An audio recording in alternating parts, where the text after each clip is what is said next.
नमस्कार दोस्तों। ये कहानी पूरी तरह से सच्ची है और जो कुछ भी हुआ वह आपके दिलों को दहला देगा। हमारे चैनल को सब्सक्राइब करें ताकि आप कोई भी खौफनाक कहानी मिस ना करें। पश्चिम बंगाल के जंगलों के बीच बसे एक छोटे से गांव मधुपुरा की कहानी है, जहां हर रोज सूरज ढलते ही गांव पर सन्नाटा छा जाता था। गांव के लोग कहानियां सुनाते थे कि यहाँ की औरतें दिन में खेतों में काम करती हैं और रात को जंगल की तरफ चली जाती हैं, जैसे कोई अनदेखी शक्ति उन्हें बुला रही हो।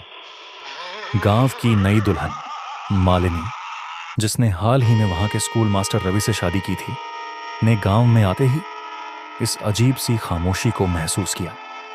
उसका सपना था कि वह इस गांव में बदलाव लाएगी, लेकिन उसके सपने को ऐसी हकीकत का सामना करना पड़ेगा, यह उसने कभी नहीं सोचा था।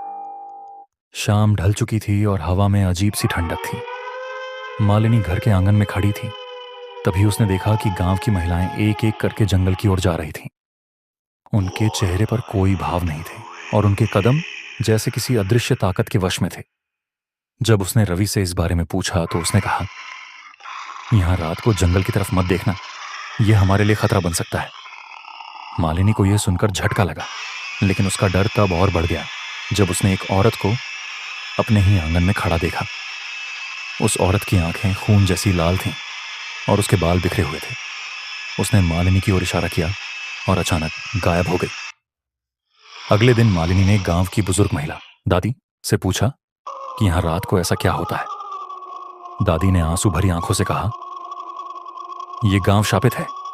सदियों पहले यहां की एक औरत पर चुड़ैल होने का इल्जाम लगाया गया था। उसे जिंदा जला दिया गया और तब से उसकी आत्मा बदला लेने के लिए गांव की हर औरत को अपनी गिरफ्त में ले लेती है।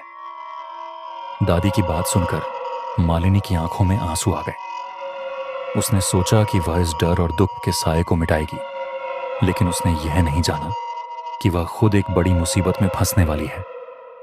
रात के वक्त मालिनी ने देखा कि रवि घर में नहीं था। उसे खोजते हुए वह जंगल की ओर बढ़ी। वहां उसने देखा कि रवि गांव की औरतों के साथ एक अजीब अनुष्ठान कर रहा था। वहां एक विशालकाय पेड़ के पास एक महिला की परछाई दिखाई दी, जो हवा में तैर रही थी।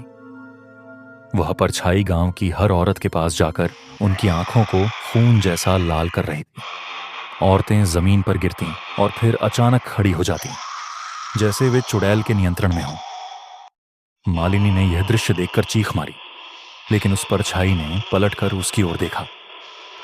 अचानक मालिनी के हाथ में एक पुराना बक्सा दिखाई दिया, जिसे वह समझ नहीं पाई कि कहां से आया।